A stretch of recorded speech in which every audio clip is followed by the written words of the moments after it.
Hi hello friends, welcome back to our channel joyful home making சேனலில் இன்றைக்கி என்னென்ன பார்க்க போகிறோம் அப்படின்னு பார்த்தீங்கன்னா, சின்ன சின்ன குறிப்பு வகைகள் தாங்க பார்க்க போகிறோம். அது மட்டும் இல்லைங்க, முளைக்கட்டின பயிரை வச்சு நம்ம ஒரு ரெசிபி செய்ய போகிறோம். என்னடா இது கருக விட்டுட்டேன் அப்படின்னு பார்க்குறீங்களா? இதை வச்சும் நம்ம இந்த மஞ்சளை வச்சு என்ன பண்ண போகிறோம் அதையும் சொல்லிடுறேன். அது மட்டும் இல்லைங்க, ஒரு சில ஸ்மால் பிஸ்னஸ் ஐடியாஸ் கூட உங்களுக்கு தேவைப்பட்டால் இந்த வீடியோவில் இருக்குது, கண்டிப்பாக அதையும் பாருங்கள். இந்த மாதிரி கிளிப்பெல்லாம் வச்சு நம்ம என்னென்னலாம் பண்ணலாம் அப்படின்ற ஐடியாஸ்லாமும் இருக்குது. வாங்க பார்த்துடலாம். குக்கரில் வந்து 2 ஸ்பூன் அளவுக்கு எண்ணெய் ஆட் பண்ணிக்கோங்க. எண்ணெய் காஞ்சதும் என்ன ஆட் பண்ணலாம் அப்படின்னு பார்த்தீங்கன்னா, வெங்காயம் ஆட் பண்ணிக்கிறேன். சின்ன வெங்காயமாக இருந்தால் இன்னும் நல்லா டேஸ்ட்டாக இருக்கும். நான் வந்து பெரிய வெங்காயம் தான் ஆட் பண்ணியிருக்கேன். அதை பொடியாக நறுக்கி 2 வெங்காயத்தை ஆட் பண்ணிட்டேன். கூடவே பார்த்தீங்கன்னா தக்காளி ஆட் பண்ண போகிறோம். ஒரு 2 தக்காளி அரைஞ்சி இதையும் ஆட் பண்ணிடலாம். இந்த ஆயிலில் இது ரெண்டுமே ஃப்ரை ஆகட்டும்.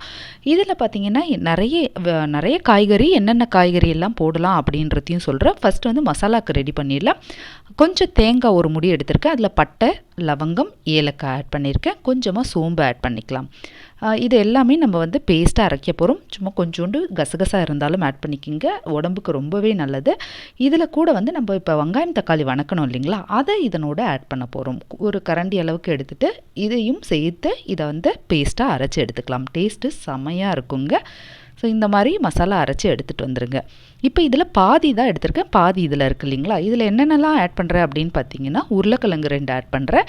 கூடவே பார்த்தீங்கன்னா கத்திரிக்காய் ஆட் பண்ணிக்கலாம். பெருசாக இருக்க உருளைக்கிழங்கு 2 எடுத்து கட் பண்ணி ஆட் பண்ணிக்கிறேன். ஒரு சிலர் தோல் நீக்கிட்டு ஆட் பண்ணுவீங்க, அப்படியும் ஆட் பண்ணிக்கலாம். இதில் முள்ளங்கி ஆட் பண்ணிக்கலாம்.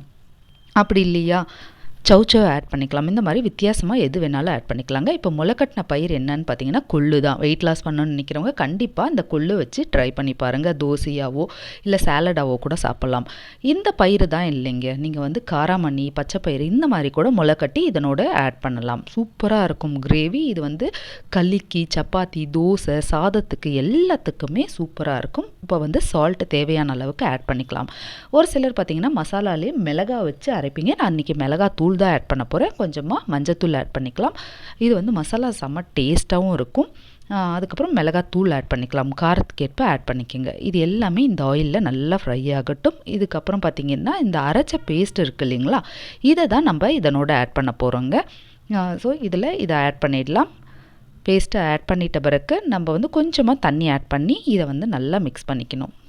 கூடவே இப்போ தண்ணி ஒரு கிளாஸ் ஆட் பண்ணிக்க போகிறேன். இதெல்லாம் ஆட் பண்ணி கொஞ்சம் நல்லா மிக்ஸ் பண்ணிக்கலாம். நம்ம கொஞ்சமாக தனியாத்தூள் கூட நீங்கள் ஆட் பண்ணிங்கன்னா இன்னும் டேஸ்ட்டாக இருக்கும். ஸோ இந்த மாதிரி நல்லா மிக்ஸ் பண்ணி விட்டுட்டு அவ்வளோதாங்க, விசில் விட்டு இறக்கலாம். ஒரு 3 விசில் விட்டிங்கன்னா சூப்பரான கிரேவி தயாராகிடுங்க. இது எல்லாத்துக்கும் ஆப்டாக இருக்கும். சப்பாத்தி, தோசை, இட்லி, களி எல்லாத்துக்குமே நல்லா இருக்குங்க. கண்டிப்பாக ட்ரை பண்ணி பாருங்கள். வாங்க அடுத்த குறிப்புக்கு போயிடலாம். இது என்ன அப்படின்னு பார்த்தீங்கன்னா, இது எதுக்கு எடுத்திருக்கேன் அப்படின்னா, கேரட், உருளைக்கிழங்கு எடுத்திருக்கேன், கேப்சிகம் எடுத்துக்கோங்க இருந்தால். அடுத்ததாக பார்த்திங்கன்னா பீன்ஸும் எடுத்திருக்கேன். இதில் ஒரு டிப்ஸ் என்னென்னா, இந்த உருளைக்கிழங்கு துருவும் போது பார்த்திங்கன்னா கையில் ஒரு சிலருக்கு வந்து கீறிடும். இப்போ நான் வந்து பாப்பா கிட்ட தான் கொடுத்தேன். ஸோ அவள் பார்த்திங்கன்னா திருவ முடியல. இந்த மாதிரி ஃபோக் ஸ்பூனை ப்ரெஸ் பண்ணிட்டிங்கன்னா ஈஸியாக இதை ரிமூவ் பண்ணிடலாம் அந்த தோலெல்லாம். இந்த மாதிரி கூட நீங்கள் ட்ரை பண்ணுங்கள். இன்னொரு டிப்ஸும் சொல்லிடுறேன். இந்த பஜ்ஜி போடும்போது வாழைக்காவாக இருக்கட்டும், உருளைக்கிழங்குலாம் வந்து கரெக்டான ஈக்குவல் ஷேப் வேணும். அதாவது ஈக்குவலான அந்த ஸ்கொயர் வேணும் அப்படின்னா இந்த மாதிரி ஃபோக் ஸ்பூனை வச்சுட்டு நீங்கள் கட் பண்ணிங்கன்னா அது எல்லாமே ஈக்குவலாக வந்துடுங்க. கொஞ்சம் மொத்தமாக ஒன்றும் மெலிசா அந்த மாதிரி இல்லாத நீங்கள் இந்த மாதிரி பண்ணி நீங்கள் வந்து பஜ்ஜி போட்டுக்கலாம். இது வந்து உருளைக்கிழங்கு, வாழைக்காய் எதுக்காக இருந்தாலும் இந்த மாதிரி பண்ணிக்கலாம். ஈஸியாக கட் ஆகிடுச்சு பாருங்கள். அதே மாதிரி ஒரே மாதிரியே இருக்கும் எல்லா பீசஸும். இதுவும் நீங்கள் ட்ரை பண்ணி பாருங்கள். இப்போ வாங்க, இது எதுக்கு கட் பண்ணியிருக்கேன், இது எல்லாமே நான் கட் பண்ணி எடுத்து வச்சுட்டேன். ஆனியன் உள்பட கட் பண்ணியிருக்கேன். இப்போ பார்த்திங்கன்னா பச்சை பட்டாணி ஒரு கப் அளவுக்கு தண்ணியில் வேக வைக்கலான்ட்டு போட்டிருக்குங்க. ஒரு ஆஃப் பாயில் வரும்போது 2 கப் அளவுக்கு வந்து சேமியா ஆட் பண்ணியிருக்கேன். சேமியா ஆட் பண்ணிவிட்டு கூடவே ஒரு ஸ்பூன் எண்ணெய் ஆட் பண்ணிக்கோங்க.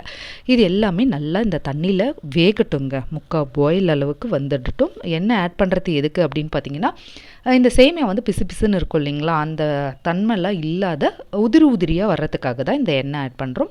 ஸோ ஃபோக் ஸ்பூனை வச்சு நீங்கள் மிக்ஸ் பண்ணும்போது அது வந்து ஒன்றோட ஒன்று ஒட்டாத பிரிஞ்சு வரும். இப்போ பாருங்களேன், நல்லா வெந்துடுச்சு. நான் வடித்து எடுத்துட்டேன். வடிக்கிற இதுவில் வடிச்சிட்டோம். இப்போ இது வந்து அப்படியே விட்டுறாதீங்க. அப்படியே நார்மல் வாட்டர் போட்டு அலசிடுங்க. அதில் இருக்க அந்த பிசுபிசுப்பாக இருக்கிறதெல்லாம் போயிடும். இப்போ வந்து அரிஞ்சு வச்சுருக்கோம் இல்லைங்களா, எல்லாத்தையும் காய்கள் எல்லாத்தையும் அரிஞ்சு வச்சுருக்கிறதெல்லாம் எடுத்து வச்சுக்கலாம். ஒரு கடாயில் 2 ஸ்பூன் அளவுக்கு எண்ணெய் ஆட் பண்ணிக்கோங்க. கடுகு, ஜீரகம், 2 பச்சை மிளகாய், கருவேப்பிலை, அப்புறம் நல்லா நீல வாக்கில் அரிஞ்ச ஆனியன் ஆட் பண்ணிக்கலாம். இது எல்லாமே நல்லா ஃப்ரை பண்ணிக்கலாங்க. இந்த மாதிரி 2 ஆனியனை வந்து நீளமாக கட் பண்ணியிருக்கேன்.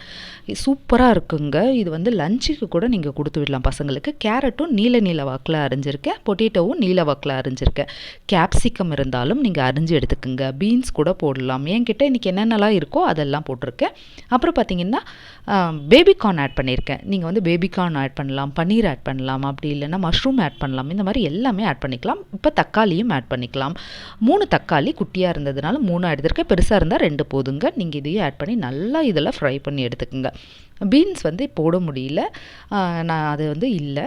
நீங்கள் வந்து இந்த காய்கறி எல்லாமே கேப்சிகமும் போட்டு பாருங்கள், சூப்பராகவே இருக்கும். எல்லாம் போட்டு இந்த மாதிரி கொஞ்சமாக சால்ட் போட்டு நல்லா இதெல்லாம் ஃப்ரை பண்ணிக்கலாம். இப்போ என்ன போடுறேன் அப்படின்னு பார்த்தீங்கன்னா, கொஞ்சமாக சாட் மசாலா, கரம் மசாலா எது வேணால் இருந்தாலும் 1 ஸ்பூன் ஆட் பண்ணிக்கோங்க. கொஞ்சமாக மஞ்சத்தூள், காரத்துக்கு நான் ஏற்கனவே பச்சை மிளகாய் ஆட் பண்ணியிருக்கேன். பெப்பர் கூட ஆட் பண்ணிக்கிறேன். மிளகாத்தூள் ஆட் பண்ணல, ஏன்னா நான் குழந்தைங்களுக்காக இதை செய்கிறதுனால ஆட் பண்ணல. கொத்தமல்லி ஆட் பண்ணி இதை நல்லா ஃப்ரை பண்ணிக்கோங்க. ஹெல்த்தியான ரெசிபி தாங்க. இந்த மாதிரி செஞ்சுட்டு இப்போ வந்து நம்ம சேமியாலாம் வேக வச்சு எடுத்துருந்தோங்களா, பட்டாணி எல்லாமே, இதெல்லாம் வடித்ததில் இதை எடுத்து நம்ம இதனோட ஆட் பண்ண போகிறோம். தண்ணியில் நீங்கள் வந்து அலசும் போது பார்த்திங்கன்னா அது உதிரியாக ஆகிடும். அதனால் வாட்டரில் நல்லாவே அதாவது நார்மல் வாட்டரில் நீங்கள் அலசி எடுத்துக்குங்க. பட்டர் கொஞ்சம் ஆட் பண்ணிக்கலாங்க. இது வந்து சேமியாவில் நல்ல ரைஸை வச்சு கூட செய்யலாம். சேமியானா பசங்கள்லாம் உப்புமானாலே சாப்பிட மாட்டாங்க. இந்த மாதிரி செஞ்சு பாருங்கள், கொடுத்து பாருங்கள், சூப்பராக இருக்கும். லஞ்சுக்கும் கொடுக்கலாம்.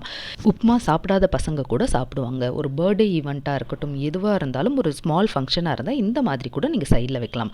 அதுக்கப்புறம் இந்த மசாலா மாதிரி செஞ்சு வச்சிட்டிங்கன்னா சப்பாத்தி ரோலில் இதை ஸ்டஃப் பண்ணி கொடுக்கலாம், சமோசாவில் ஸ்டஃப் பண்ணி கொடுக்கலாம். அடுத்ததாக பார்த்திங்கன்னா ஃப்ரைட் ரைஸ் மாதிரியும் செய்யலாம். அதுவும் இல்லைங்க, ப்ரெட்டில் ஸ்டஃப் பண்ணி கூட நீங்கள் வைக்கலாங்க. இந்த மாதிரி நிறைய விதத்தில் இது யூஸ் ஆகும். ட்ரை பண்ணி பாருங்கள். வாங்க அடுத்ததுக்கு போயிடலாம். பொங்கலுக்கு இந்த மாதிரி மஞ்சள்லாம் வாங்கியிருப்பீங்க. இது என்ன பண்ணலான்னு யோசிக்கிறீங்களா? வாங்க நான் ஒரு ஐடியா சொல்கிறேன். இந்த மஞ்சளோட தோலெல்லாம் இந்த மாதிரி துருவி எடுத்துகிட்டு இதை வந்து நல்லா நம்ம வந்து பீட்ரூட் துருவுற மாதிரி துருவி எடுத்துக்கலாங்க. கேரட் பீட்ரூட் துருவுற மாதிரி துருவி எடுத்துக்கோங்க. இப்போ இந்த கடாயில் வந்து எதுவுமே ஆட் பண்ணாத, இந்த மஞ்சளை மட்டும் ஆட் பண்ணி நல்லா இந்த மாதிரி நல்லா பிளாக் ஆகிற வரைக்கும் ஃப்ரை பண்ணிக்கோங்க. அதாவது கொஞ்சம் தீய விடுற மாதிரி, ரொம்ப வந்து தீய விடக்கூடாது. இந்த கலர் ஃபுல்லாக நல்லா டார்க்காக மாறிடணும், பிளாக்காக. இந்த மாதிரி ஆயிட்ட பிறகு ஆஃப் பண்ணிவிடுங்க. இதை வந்து மிக்ஸி ஜாரில் போட்டு நல்லா பொடியாக்கி எடுத்து ஜலிச்சுக்குங்க. இந்த ஜலிச்ச பவுடரை எதுக்கெல்லாம் யூஸ் பண்ணலான்னா ஃபேஸ் பேக்காக யூஸ் பண்ணலாங்க. சூப்பராக இருக்கும், நல்ல வாசமாகவும் இருக்கும். அப்புறம் இது நல்லாவே உங்களுக்கு டேனெல்லாம் ரிமூவ் பண்ணும்.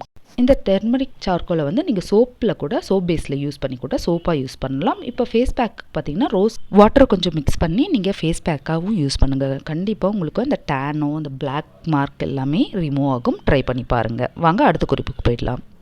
இந்த மாதிரி கிளிப்ஸ் எல்லாம் வாங்கியிருந்தேங்க.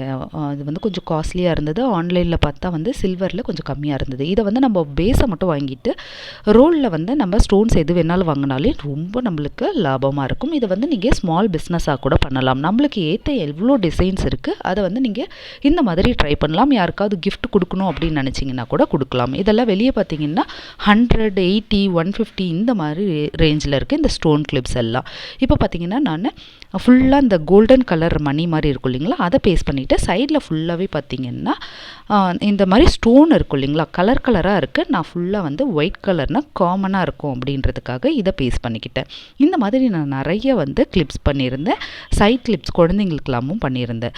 ஒரு ஸ்மால் பிஸ்னஸ் ஆரம்பிக்கணும் அப்படின்னு நினைக்கிறவங்களுக்கு இது யூஸ்ஃபுல்லாக இருக்கும். இந்த மாதிரி கூட நீங்கள் ட்ரை பண்ணலாம். நான் இந்த மாதிரி செஞ்சு கிஃப்ட்ஸாக கொடுத்தேன்.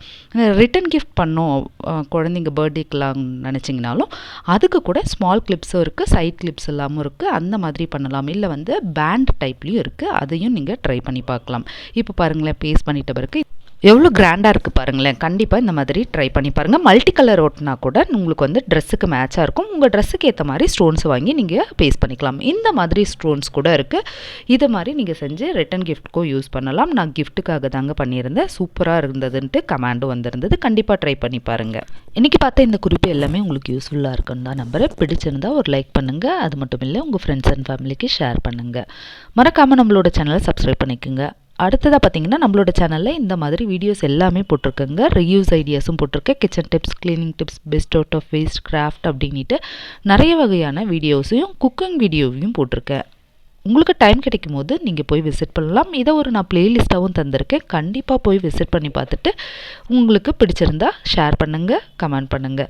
இதில் ஏதாவது ஒரு குறிப்பாவது உங்களுக்கு கண்டிப்பாக யூஸ்ஃபுல்லாக இருக்குங்க. மறக்காமல் போய் பார்த்துட்டு எப்படி இருந்ததுன்னு சொல்லுங்கள். நெக்ஸ்ட் வீடியோவில் பார்க்கலாம். தேங்க்யூ.